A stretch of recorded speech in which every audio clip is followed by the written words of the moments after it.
ఆనపకాయ వడలు. మరి దీనికి కావాల్సిన పదార్థాలను ఒకసారి చూద్దాం. ఆనపకాయ వడలకి కావాల్సిన పదార్థాలు: ఆనపకాయ తురుము 1 కప్పు, నానబెట్టుకున్న శనగపప్పు 1 కప్పు, తరిగిన అల్లం 1 టీ స్పూన్, తరిగిన పచ్చిమిరపకాయలు 3, జీలకర్ర 1 టీ స్పూన్, శనగపిండి 2 టేబుల్ స్పూన్లు, ఉప్పు తగినంత, కారం తగినంత, నూనె డీప్ ఫ్రైకి సరిపడా, కొత్తిమీర కొద్దిగా.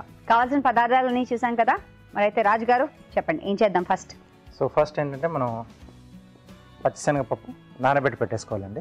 ఎన్ని గంటలు అండి? సో కనీసం ఒక 2 గంటలు అయితే మనకు సరిపోతుంది, బాగా మెత్తగా నానిపోతుంది మనకు. సో డీప్ ఫ్రై కాబట్టి ముందుగా మనం ఆయిల్ పెట్టుకోవాలి. సో ఆయిల్ ఇస్తారా? ఎస్. ఫస్ట్ ఆయిల్ వేడి పెట్టేసుకున్నాం.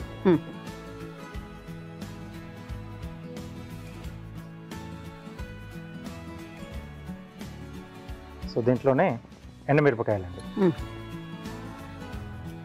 సో ఇది కచ్చా పచ్చగా మిక్సీ పట్టేసుకోవాలి. ఓకే.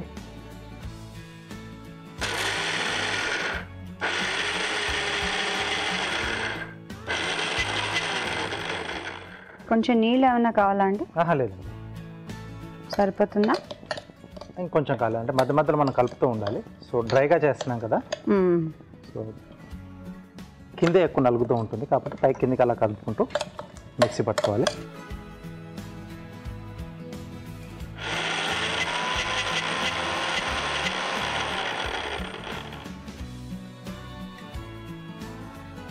సో ఇదొకటి మనం మిక్సీ పట్టేసుకుంటే మిగతా అన్ని కూడా బౌల్లో ఆ పలంగా మనం కలిపేసుకొని వడలేసుకోవచ్చండి.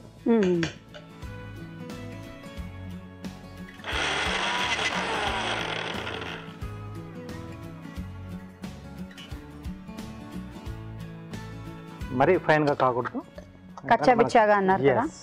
ఎందుకంటే కొంచెం ఆ పప్పు అనేది మనకు పలుకులుగా తెలుస్తూ ఉండాలి. ఎస్, డీప్ ఫ్రై అయిన తర్వాత మంచి టేస్ట్ వస్తుంది అది.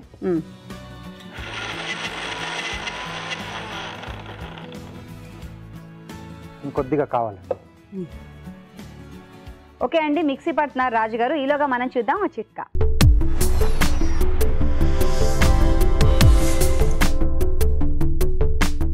ఇప్పుడు మీకోసం మొదటి చిట్కా. ప్రతిరోజు కనుక తేనె ఏదో ఒక రకంగా తీసుకుంటూ ఉన్నట్లయితే చాలా రకాల ఆరోగ్య ప్రయోజనాలు ఉన్నాయి. మరీ ముఖ్యంగా మతిమరుపు సమస్యను దూరం చేసుకోవచ్చు, జ్ఞాపక శక్తి పెరుగుతుంది, అలాగే చాలా రకాల రుగ్మతల నుంచి దూరంగా ఉండొచ్చు. చిట్కా చూసాం కదండి. ఓకే అండి రాజుగారు, మిక్సీ అయిపోయిందా? ఎస్. సో దీన్ని ఒక బౌల్లోకి తీసేసుకుందాం.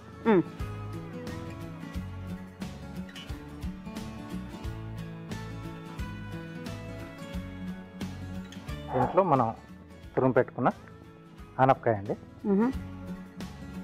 ఆనపకాయని తురిమి పెట్టుకున్నాం. అది సో అందులో నీళ్లు పిండేసి తీస్తున్నావా? అవునండి, లేకపోతే ఇది మనకు కొంచెం మెత్తగా అయిపోతుంది, కొంచెం జారుడుగా అయిపోతుందనా? ఎస్. సో దీంట్లో మనకి కొంచెం విడిపోకుండా ఉండడానికి శనగపిండి, కొద్దిగా జీలకర్ర, సన్నగా తరిగిన అల్లం ముక్కలు,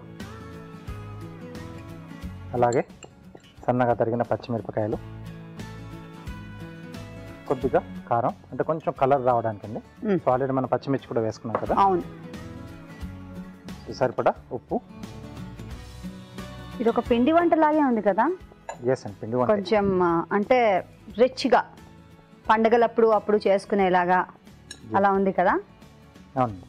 సో అంటే వడలు ఎప్పుడు చేసుకుంటూ ఉంటాం కదా, దాంట్లో అడిషనల్గా మనం ఇక్కడ ఆనపకాయతో చేసుకున్నాం. అంటే సీజన్గా మనకు ఎక్కువగా వస్తుంది కదా. అవును. సో ఫైనల్గా కొద్దిగా కొత్తిమీర కూడా యాడ్ చేశాను. సో ఇదంతా మనం బాగా కలిపేసుకోవాలి.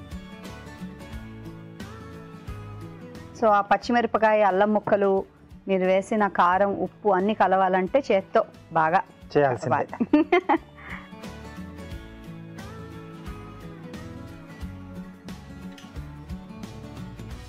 సో అయిపోయింది. సో కొద్దిగా ఆయిల్ చేతికి పెట్టేసుకుంటే మనకు ఈజీగా ఊడొచ్చేస్తుంది. ఓ నూనెతో చేస్తున్నాం. ఓకే. మామూలు నీళ్ళు అద్దుకుంటూ ఉంటాం కదా వడలు అవి వేసుకునేటప్పుడు. ఎస్, అంటే ఒక్కొక్కసారి కొద్దిగా ఎక్కువ అయితే మనకి ఇక్కడ మళ్ళీ చిటపట్లాడుతుంది. సో కాబట్టి ఆయిల్ పెట్టుకుంటే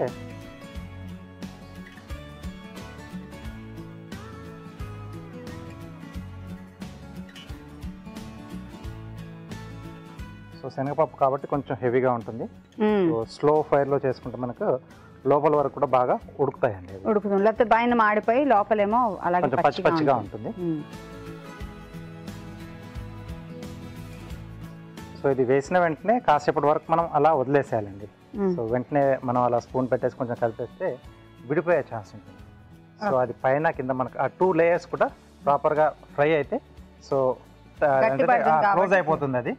సో కాబట్టి ఆ తర్వాత మనం చేసుకోవచ్చు. ఒక్కోసారి కొంచెం మీదికి లైట్గా అదే అలా పైకి వచ్చేస్తుంది. ఇటువైపు మనం ముందుగా వేసి తిప్పేసేయాలండి. అదే వెనక్కి తిప్పుతా.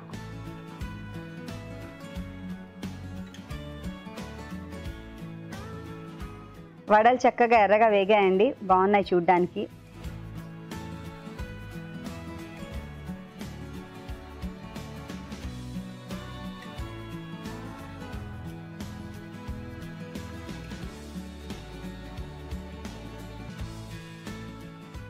ఓకే, సో వేడివేడిగా ఆనపకాయ వడలు రెడీ అండి.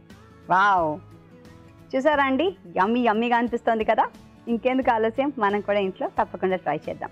తయారీ విధానం మరోసారి చూద్దామా? ఆనపకాయ వడలు తయారీ విధానం. ముందుగా నానబెట్టుకున్న శనగపప్పు, ఎండుమిరపకాయలు కచ్చాబచ్చాగా మిక్సీ పట్టి ఒక బౌల్లోకి తీసుకోవాలి. దీనిలో ఆనపకాయ తురుము, శనగపిండి, జీలకర్ర, తరిగిన అల్లం, తరిగిన పచ్చిమిరపకాయలు, కారం, ఉప్పు, కొత్తిమీర వేసి బాగా కలుపుకోవాలి. ఈ మిశ్రమాన్ని కొంచెం కొంచెంగా తీసుకుని చేత్తో వడల్లా ఒత్తుకుని కాగే నూనెలో వేసి డీప్ ఫ్రై చేసుకోవాలి. అంతే, ఆనపకాయ వడలు సర్వ్ చేయడానికి రెడీ.